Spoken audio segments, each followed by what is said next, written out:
Bueno, repasemos un poco las variables que esperamos. Pensemos, en primer lugar, en las tasas de interés. Es lógico suponer, y razonable suponer, que el Banco Central de la República Argentina, desde esta mañana mismo, tiene que empezar a desarmar todos los mecanismos que generó en el sistema monetario en los últimos tiempos para llevar las tasas de interés a la estratosfera, lo cual es absolutamente incompatible con el funcionamiento del sistema productivo. O sea, así que estás diciendo, Carlos, que desde hoy el Banco Central debe empezar a bajar las tasas de interés. A desarmar, digamos, toda la estructura, vía encajes, etcétera, que tomó en los últimos tiempos para subir las tasas de interés. Tiene que hacerlo a lo largo de esta semana para que el sistema productivo y los consumidores y todos los argentinos tengan a partir de noviembre tasas de interés que sean razonablemente compatibles con el sistema productivo. Ahora, esto es lo primero que va a pasar. Carlos, esto va a pasar sí o sí, porque si no, estamos todos locos. ¿Eso es plata?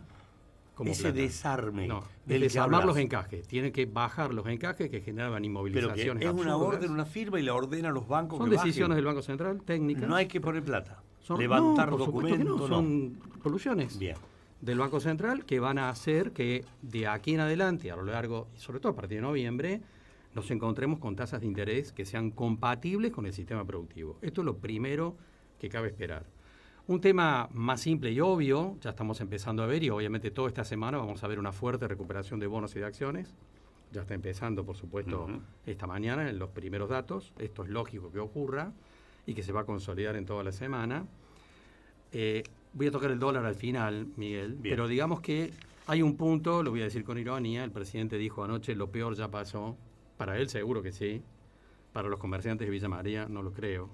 Es decir, el nivel de actividad económica va a seguir complicado durante los próximos meses, porque la magia no existe en economía, de tal manera que si alguien me dice, no, pero los jubilados van a recuperar poder adquisitivo el mes que viene, no, eso no va a pasar, ni va a pasar con los asalariados, ni va a pasar con todos los demás actores, y los niveles de morosidad, lo hemos charlado acá, son muy preocupantes, de tal manera que esto no modifica el nivel de actividad económica en el corto plazo de la Argentina, y por supuesto no hay que esperar una recuperación del consumo sensible durante los próximos meses. Ahora, vamos al tema del dólar. Las tasas de interés estaban altísimas precisamente para desalentar la compra de dólares, por eso van a empezar a bajar. Es lógico pensar que a partir de esta semana y de hoy mismo no vamos a ver más al Tesoro de los Estados Unidos vendiendo dólares en la Argentina. Es lógico pensar que vendió más de 2.000 millones de dólares en las últimas 2 semanas en la Argentina el Tesoro de los Estados Unidos. Es lógico pensar que eso no va a ocurrir. Es lógico pensar que el dólar hoy se descomprima. Es decir, Caputo dijo, estoy conforme con un dólar en 1.500 pesos, y en realidad es lógico pensar que la demanda de dólares que hubo en los últimos días se descomprima esta semana y puede haber, probablemente va a ocurrir, una baja en la cotización del dólar oficial. Yo no le recomendaría a nadie que salga a vender dólares, porque en realidad puede haber una baja. Creo que si baja, puede ocurrir, va a ser transitoria esa baja, porque la presión del Fondo Monetario, la presión del Tesoro de los Estados Unidos, para que el gobierno argentino, a través del Banco Central, mejore sus niveles de reserva, tiene que conducir a alguna serie de medidas que tiendan a generar precisamente más divisas en la Argentina. El dólar ya subió en los últimos 2 meses bastante, de tal manera que, ¿te acuerdas que hablamos del atraso cambiario? El atraso es bastante pequeño. Va a haber un debate dentro del gobierno argentino con respecto a qué hacer, porque Caputo ha dicho que él quiere mantener la banda cambiaria, pero por ejemplo Sturzenegger dice que hay que eliminarla. O sea que va a haber alguna serie de decisiones que no creo que ellos las tengan tan claras por estas horas, pero tienen que ir en la dirección que pide el Fondo Monetario y que pide el Tesoro de Estados Unidos y la mayor parte de los acreedores, de mejorar parcialmente el tipo de cambio. Y se puede agregar y que necesitan los exportadores y, obviamente, y que necesita que mejore la competitividad de la economía argentina. Pueden vender, el industrial fabrica y pierde plata. Exactamente, o sea que yo sigo pensando que lo más razonable es que vayan a hacer algunas modificaciones sobre el mercado de cambios, modificar la banda cambiaria o eliminar la banda cambiaria, y una serie de medidas que tiendan a acomodar el tipo de cambio un poco más. No tienen por qué hacerlo esta semana, ni la semana que viene, sino a lo largo de los próximos 2 o 3 meses tienen ahora todo un plafón de confiabilidad para hacerlo, digamos. Ahora, a mi juicio, Miguel, lo más importante que ocurrió ayer y que va a generar cambios en la economía argentina de aquí en adelante, tiene que ver con las reformas estructurales. Fíjate que anoche el presidente de la Nación, al cerrar su presentación, dijo: ahora vamos por las reformas que la Argentina necesita para ser grande. Está hablando de esas reformas estructurales. Sí, sí. Y dijo: vamos a negociar con los oficialismos provinciales que están administrados por actores racionales. Es decir, para su consideración, los no kirchneristas. Sí, ahí no está Kicillof ahí, por exactamente, ejemplo. Kicillof no para está en esa no lista. Racional. Porque acá hay dos cosas. Primero, el gobierno consiguió más diputados y senadores de los que pensaba, y ha mejorado su perfil tanto en la Cámara de Diputados como en el Senado. Pero el otro dato relevante es que buena parte de los oficialismos provinciales no kirchneristas tuvieron derrotas electorales. Pensemos en Córdoba y Santa Fe, por ejemplo. Claramente. ¿Cierto? Y otras provincias más. Y, digamos, Frigerio... No, bueno, pero Frigerio oficialista. Sí. Sus dos senadores eran de la Libertad Avanza, digamos.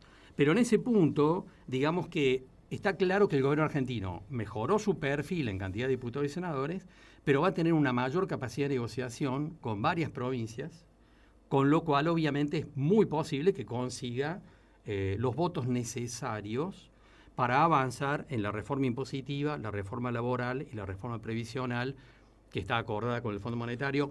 Y que alguna vez... ¿no? La previsional, la más dura, me parece. Es la que va a llegar último.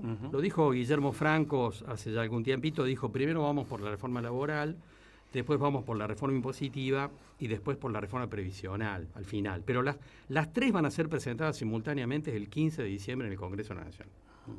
Las tres. El tratamiento obviamente va a ir en la secuencia que decimos, y esto obviamente es muy importante, porque efectivamente esto va a cambiar las reglas de juego del funcionamiento de la economía argentina. Tanto la reforma impositiva como la reforma laboral y la previsional, las tres están enlazadas, no son compartimientos estancos, evidentemente. Y yo personalmente creía que, fuera cual fuera el resultado electoral, íbamos a avanzar en esta dirección a partir de diciembre. Ahora estoy más convencido que antes de que efectivamente esto va a ocurrir, porque el gobierno argentino se siente más fuerte y hay muchos gobiernos provinciales que quedaron debilitados electoralmente ayer y van a ser más permeables a un proceso de negociación. Esa negociación no creo que sea con provincias unidas como bloque, porque eso no es lo que le conviene al gobierno nacional, sino que va a negociar provincia por provincia. Y va a conseguir los votos en Senado y en Nación para avanzar en una reforma impositiva que va a modificar el sistema impositivo argentino de 90 años. Carlos, y además probablemente eliminando o modificando sustancialmente la ley de coparticipación federal de impuestos. Bien. Permíteme una preguntita. En esa reforma impositiva, ¿cómo ves jugando a ingresos brutos? En esa reforma impositiva, en el borrador que ya está escrito, se plantea la eliminación del impuesto a los ingresos brutos. ¿Córdoba vive del ingreso bruto? Bueno, lo que pasa es que el 70-90%. La reforma impositiva que está planteada, que está escrita en ese borrador, implica un reparto tripartito de impuestos como el IVA.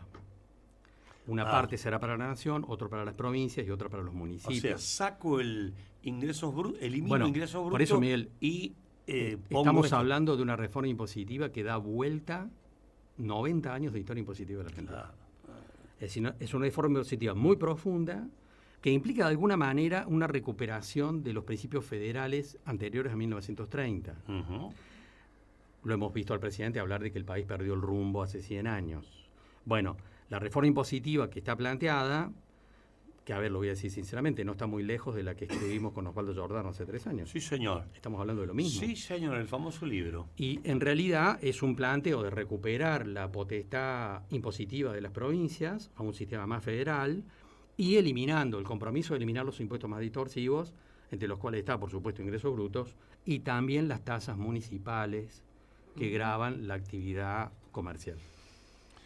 Y la reforma laboral es otra pieza clave. ¿Y en cómo quedaría ahí, en ese marco de reforma, el tema de la coparticipación? ¿Se podrá dar vuelta que la provincia lo genere y le dé a la nación? Bueno, ¿o es muy habrá que ver cómo se da la negociación eso en ese punto? Cuando con Osvaldo Giordano escribimos hace 3 años, dijimos que había que eliminarla de la ley y volver a la potestad impositiva de las provincias.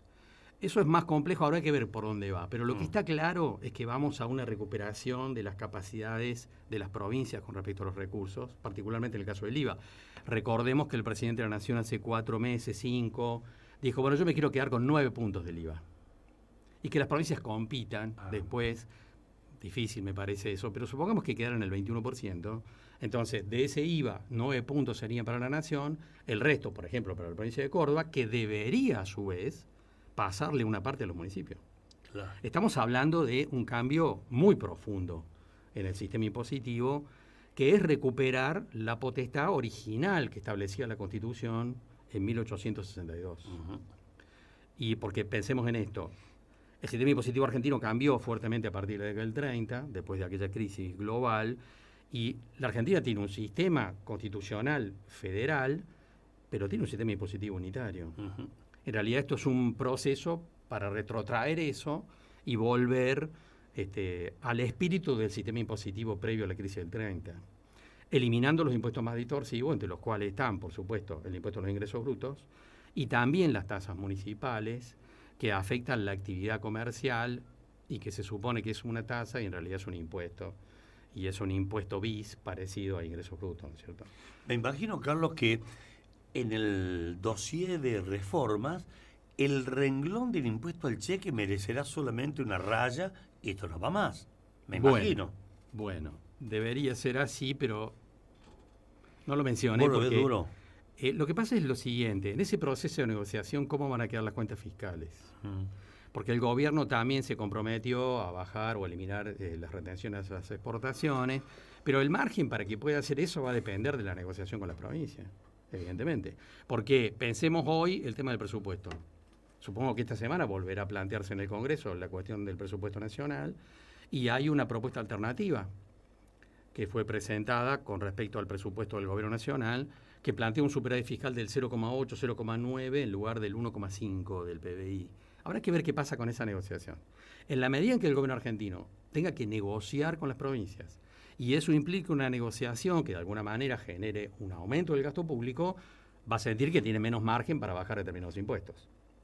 En la lista está primero, y antes que la retención a las exportaciones, me consta porque lo dijo el presidente, dijo, primero está el impuesto al cheque, y después estarán las retenciones a las exportaciones si sigo teniendo equilibrio fiscal, claro. Porque lo que no voy a hacer es bajar la presión impositiva poniendo en riesgo las cuentas fiscales.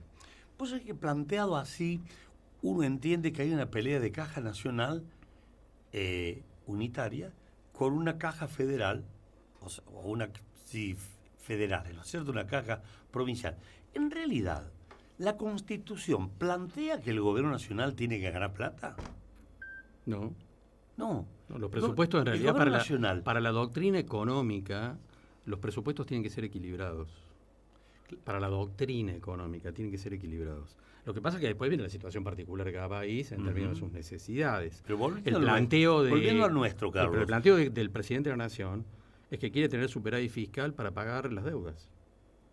Que hay que pagarlas. Bueno, por eso. Él dice que quiere tener superávit fiscal y que ese superávit fiscal es para pagar las deudas acumuladas, sobre todo a nivel externo, digamos. Y el funcionamiento de la economía, el funcionamiento de mantenimiento de infraestructura, también tiene que salir el déficit fiscal. Si yo quiero reparar la ruta 158... No, se supone que de las cuentas equilibradas. Vos presentás el presupuesto como una propuesta del Ejecutivo Nacional hacia la sociedad. Porque es hacia el Congreso donde están los representantes de la sociedad. Entonces, ¿por qué le estás diciendo en un presupuesto a la sociedad? Mira, yo te voy a cobrar este impuesto, y con eso ¿qué voy a hacer? Y voy a hacer una ruta, voy a hacer un puente, voy a pagar los salarios, voy a comprar aviones de guerra, lo que sea. O sea que la infraestructura en un presupuesto tiene que estar planteada dentro de ese mismo presupuesto. Y con el superávit pagar las deudas. Ese es el planteo del presidente de la Nación. Y las provincias que cada cual se administre. Porque estaba Castelo acá, creo que le pregunté, ¿cómo hace ahora Córdoba para manejarse, anunciar rutas y rutas y rutas y rutas si no cobra la coparticipación? Lo ha hecho con crédito.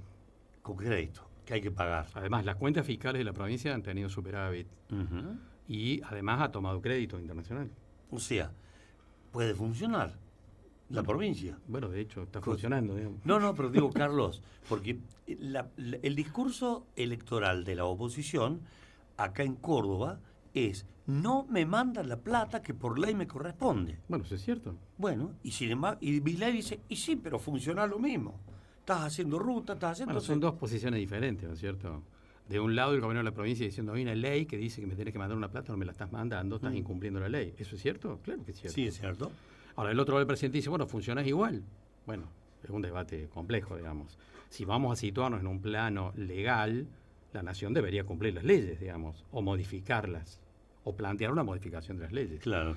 Ese es un tema que va a saltar esta semana, vamos a ver cómo, en el debate del presupuesto, porque la semana pasada hubo una reunión de la Comisión de Presupuesto, y en realidad el gobierno argentino dijo, bueno, negociemos, y de la oposición que le dijeron, ¿negociemos qué? Si no estás incumpliendo la ley. Y si acabamos de aprobar una ley de financiamiento de las universidades, acabamos de aprobar una ley de emergencia pediátrica, acabamos de aprobar una ley de emergencia, digamos, con respecto a las cuestiones discapacidad. Y no la estás aplicando, estás diciendo la promovida, Sí, no que no la va a cumplir. Bueno, eso es un incumplimiento de la ley. Uh-huh. Se supone que en un sistema democrático las leyes hay que cumplirlas. Y será parte de una negociación de la nación con las provincias. Veremos, yo digo, esta semana, ¿qué pasa? O la semana que viene, se va a tener que volver a reunir la Comisión de Presupuestos. Con un gobierno que va a llegar a la reunión más envalentonado, y vamos a ver qué actitud tienen algunos diputados de la oposición que habían presentado un presupuesto alternativo. Uh-huh. Que la semana pasada el gobierno nacional, que estaba asustado con el resultado electoral, estaba dispuesto a convalidar. Dijo, bueno, estamos dispuestos a negociar esto. Bueno, vamos a ver si esa voluntad de negociación la tenemos esta semana. Ojalá que sí, porque en realidad el conflicto no le conviene a la sociedad argentina. Uh-huh.